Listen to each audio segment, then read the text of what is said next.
Le récit se déroule dans une ville dystopique nommée New London, où l'évolution humaine a pris une tournure significative et drastique.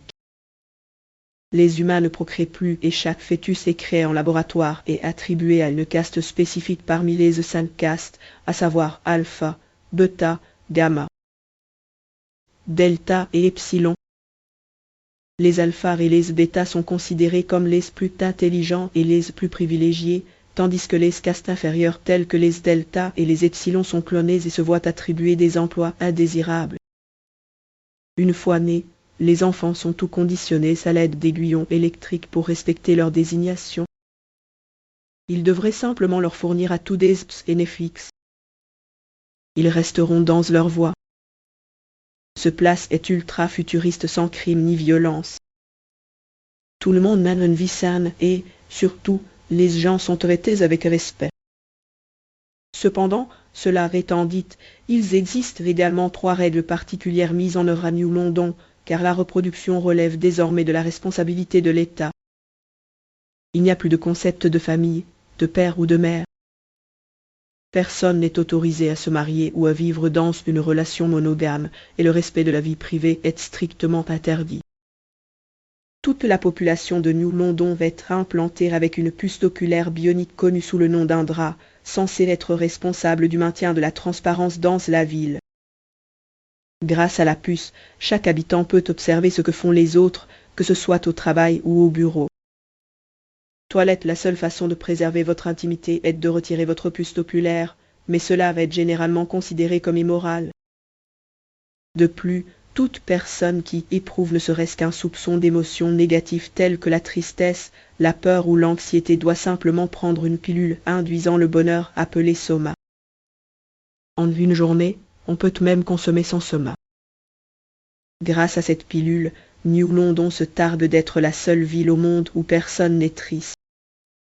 Au début, on nous présente l'une de nos protagonistes, Lanina Crone, une habitante de Betaplu qui travaille comme microbiologiste pour le gouvernement de New London. Un jour, alors qu'elle est occupée par son travail, elle est soudainement convoquée dans le bureau d'un alpha plus Bernard. Puisqu'il faut obéir à ses supérieurs, Lanina s'y rend rapidement et en chemin, nous avons un aperçu de la belle et futuriste ville. Quand elle arrive, Bernard l'avertit qu'elle enfreint les règles et qu'elle est égoïste en dormant exclusivement avec un autre alpha plus nommé Henry. Lorsque Lanina nie cela, Bernard affiche simplement une projection montrant les 22 fois où elle et Henry ont couché ensemble au cours des dernières semaines, démontrant qu'il n'y a aucune règle en matière de confidentialité. Avant de partir, Bernard suggère à Lanina d'être plus prudente la prochaine fois et de prendre une pilule soma pour se détendre. Ensuite, on nous montre une publicité d'Esther sauvage. Les Savages l'en sont considérés comme un parc à thème par les membres de New London. C'est l'endroit où continuent de vivre les humains naturellement qui ont refusé de s'inscrire au projet New London il y a 200 ans. Les habitants des terres sauvages ont des relations, se marient et ont même des enfants. Cela dit, ils sont tous extrêmement pauvres et vivent dans des communautés délabrées, loin du faste et du glamour de New London. Les gens ici ne prennent pas soma. Ils essaient juste de survivre, mais ils ont aussi plus de liberté. Mais pour les habitants de New London, les sauvages ne sont qu'un moyen de divertissement, au même titre qu'un zoo. Ils exécutent même différentes astuces désobligeantes pour divertir leurs homologues supérieurs. Pendant ce temps, Bernard à New London est chargé par Ed, le directeur de New London, d'enquêter sur un accident. À son arrivée, Bernard découvre un grand groupe rassemblé autour d'un corps qui semble s'être effondré. Depuis un gratte-ciel, l'individu décédé est reconnu comme un epsilon. Bizarrement, un autre epsilon, c'est Jack 60, semble pleurer son ami comme s'il avait cultivé certaines émotions, mais avant que quiconque puisse prononcer un mot, Bernard distribue du soma à tout le monde. Se réunissant pour faire face à leur choc d'avoir été témoins du corps et les rejettent. Tout le monde veut croire qu'il est simplement tombé de l'un des balcons, mais Bernard commence à se demander si un événement plus sinistre s'est produit. S'il n'était pas tombé, aurait-il pu sauter? Étant donné que tout le monde est censé être joyeux tout le temps, le concept de commettre l'inconcevable est inconnu. Suite à cela, il rend visite à son amie proche Wilma Watson, qui se trouve également être la chef des rassemblements agréables de la ville. Elle est chargée d'organiser des soirées sensuelles où les habitants de New London peuvent venir se détendre. Bernard l'informe du défunt Epsilon et de la manière dont il aurait pu commettre l'impensable, mais Watson rejette ces affirmations, affirmant que c'est impossible. Elle soutient également que même si un Epsilon commence à penser de manière indépendante, la pilule Soma ne lui permettra jamais de devenir déprimé et de commettre un tel acte. La série passe ensuite aux terres sauvages où nous rencontrons notre autre protagoniste, Joe. C'est une personne diligente et honnête qui est responsable des accessoires pour un cirque sauvage. Cependant, il est fréquemment harcelé par son patron et d'autres collègues parce qu'il est faible. Il réside avec sa mère alcoolique mais aimante, Linda, qui reste à la maison toute la journée en attendant le retour de son ex-mari. Jean lui conseille toujours d'oublier le passé et d'avancer, mais elle ne le souhaite pas. Cette nuit-là, alors que les deux dorment, Jean se réveille lorsqu'il entend quelqu'un dehors. Il saisit une arme et ouvre prudemment la porte pour trouver son meilleur ami Madison et un groupe d'autres individus armés là-bas, et avant qu'il puisse dire quoi que ce soit, les inconnus le saisissent et l'emmènent. Peu de temps après, Jean est amené dans un lieu isolé où la chef du groupe, Sheila, se présente. Elle révèle que son peuple est une secte résistante déterminée à faire naître les salauds du Nouveau Monde. Nous apprenons ici qu'une minorité des terres sauvages est lasse d'être traitée comme des animaux par les nouveaux londoniens. C'est pourquoi ils désirent mettre un terme à tout cela. Et comme je travaille dans le département des accessoires, il est responsable du chargement des fausses armes. Sheila veut qu'il charge les armes avec de vraies balles afin qu'il puisse massacrer le prochain groupe de New Londoniens. Effrayé, je déclare qu'il ne peut pas le faire, mais Sheila prévient que s'il ne le fait pas, lui et sa mère seront poursuivis. Ailleurs, Bernard est toujours désorienté et déconcerté par les visions qu'il a eues plus tôt dans la journée. Par conséquent, pour se détendre, il retire sa puce oculaire pendant un moment. Mais aussitôt qu'il le fait, le directeur de New London Aide le convoque dans son bureau. Là, il informe Bernard qu'il est inapte à être un alpha plus car il n'est pas assez assertif et assez exigeant. Il réprimande également Bernard pour son comportement privé et lui suggère de faire une pause dans les terres sauvages pour éclaircir ses pensées. Ce soir-là, Bernard, quelque peu affligé, rencontre Laninard et lui raconte tout ce qui lui est arrivé ce jour-là. Il révèle également qu'il a commencé à ressentir des émotions telles que la solitude, et c'est pourquoi il est envoyé dans ces terres sauvages. Lanina sympathise avec lui et décide de l'aider. Elle consent à l'accompagner dans les terres sauvages. Le lendemain matin, ils rembarquent dans une fusée qui les transporte à destination en moins de 12 minutes. Prends ça, Bézo. À leur arrivée, à leur hôtel, le réceptionniste les informe des différentes visites et attractions auxquelles ils peuvent participer dans les terres sauvages. En particulier, Lanina est déconcertée par les coutumes particulières d'ici, comme tomber enceinte, conduire des véhicules, se battre entre elles et même apprivoiser des animaux. Suite à cela, ils montent à bord d'un but de tournée et observent divers événements sauvages incompréhensibles à New London comme l'agitation danse, un grand magasin, le mariage et la foi en Dieu. D'un autre côté, Joe, hésitant, est obligé de charger de vraies balles dans l'arme, craignant que les membres de la secte ne ciblent sa mère.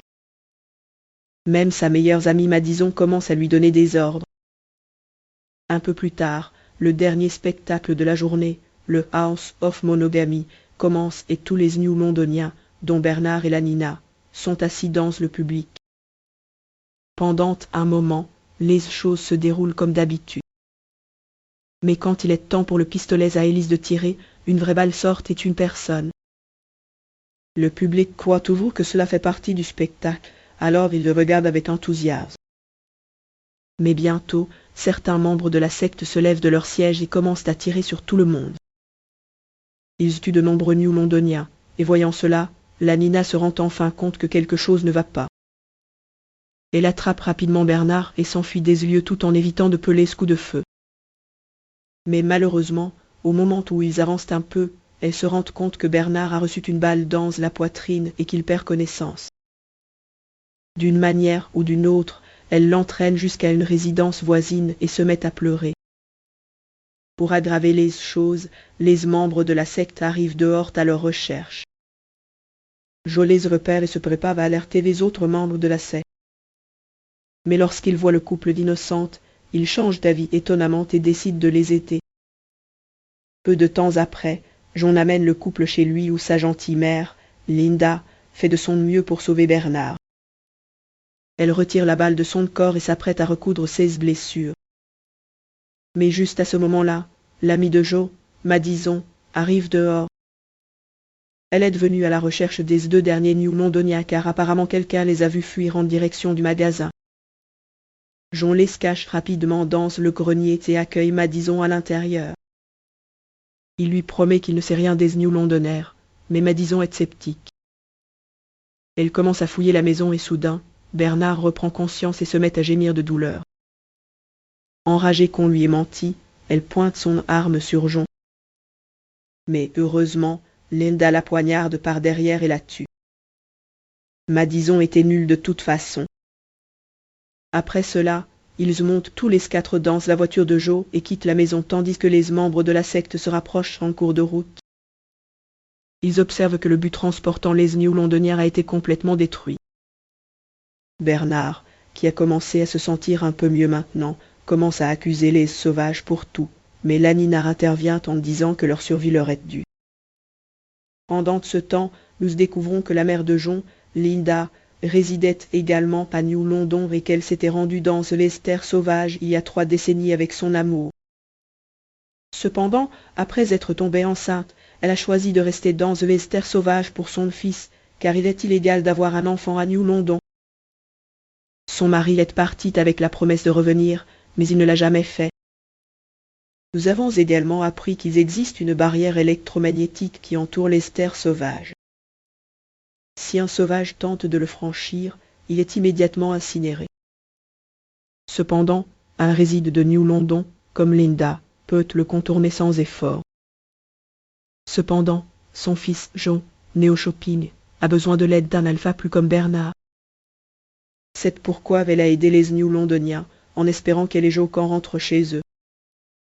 Après un moment, le groupe atteint la frontière qui est malheureusement inspectée par les membres du culte. Par conséquent, Linda guide tout le monde vers une jungle voisine qui propose également un itinéraire pour franchir la barrière. Ils voyagent à pied et y sont presque, mais soudain un groupe de soldats armés de la secte commence à leur tirer dessus.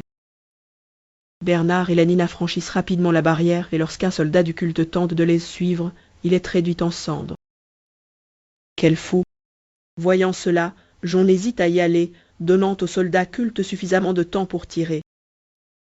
Heureusement, Linda le pousse au-delà de la ligne et Jon s'échappe des terres sauvages sans être brûlé. C'est possible car ses deux parents sont des New-Londoniens. Avec cela, ils s'échappent tout de l'endroit tandis que la cruelle chef occulte, Sheila, les regarde. Malheureusement, lorsqu'ils montent à bord de la fusée, Jon se rend compte que sa mère a été rabattue alors qu'elles essayaient de les protéger. Alors qu'elle leur conseille d'être prudents et de faire attention, elle succombe lentement à ses blessures. Dans la scène suivante, le groupe est renvoyé à New London et grâce aux services médicaux très avancés, Bernard est complètement guéri. Cependant, Lanina se sent étrange et est en proie à la culpabilité et à la tristesse. Même le soma ne peut pas l'aider. Il semble qu'elle ait commencé à développer des sentiments, ce qui n'est pas possible à New London.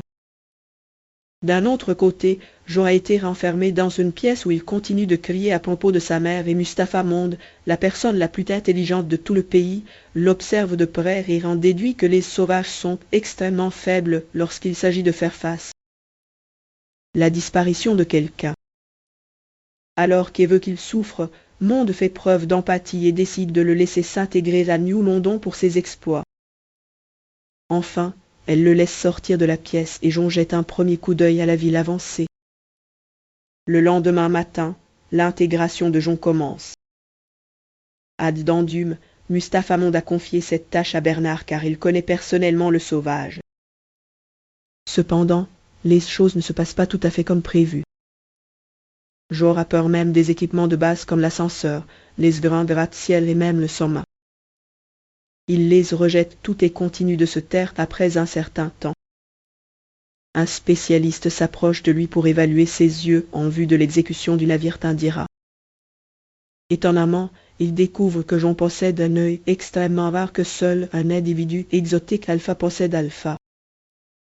Les exotiques sont les plus rares et les plus supérieurs de tous les résidents et seulement 0% des nouveaux citoyens de Londres ont déjà été identifiés comme tels.